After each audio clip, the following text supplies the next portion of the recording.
My family's support has been always very valuable to me. I look to them in my darkest moments, but also I love sharing the success with all of them because at the end of the day, they saw me from when I was born to how I am now and that journey of success.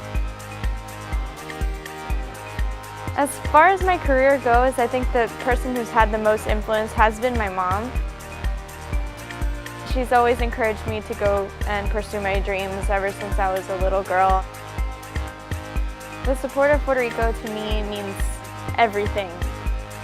My parents made sure that while I was growing up that Puerto Rico and its heritage was very well taught to me and my brother.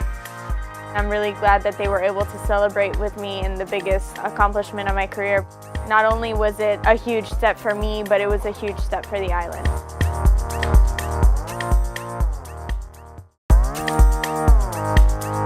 I usually always copied my brother's sports. He did baseball, I did baseball. He did taekwondo, I did taekwondo. But those things just didn't really stick with me. It didn't really work out. And then I found tennis.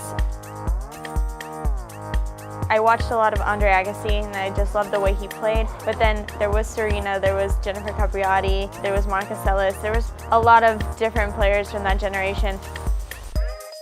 I think I realized that I wanted to become pro when I was about 14 years old. That's when I started representing Puerto Rico on a global level, when I started playing more international events.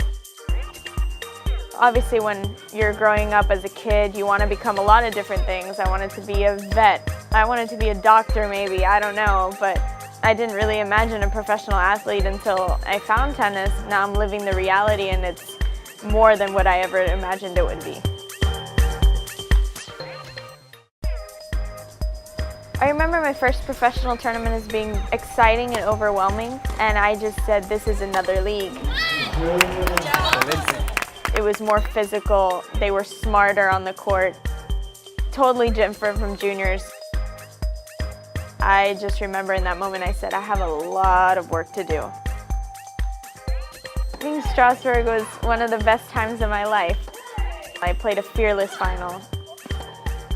And then when I won, I couldn't believe it. They gave me the trophy and it was a great feeling for me that week. For me, the goals are just to continue to better myself every single year.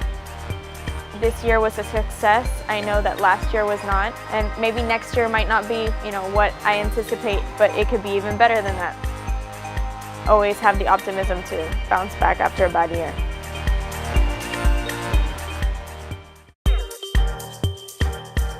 When I made the third round of the French Open was when I knew that I had secured my chances to qualify for Rio. It was, I think, a very hard draw for me, a lot of very tough players. As I kept progressing in the tournament, my confidence only grew. When I watch it back on video, watching my flag go up and hearing the anthem again and just watching my reaction, I was just in tears. It still gives me the chills. The reaction of Puerto Rico after I won the Olympics was great. When I came home and I saw the homecoming at the airport, it really impacted me because I helped them feel this way. I always love to give back to them, and Puerto Rico for me it's home, and it will always be home. I'm Monica Puig, and this is my story.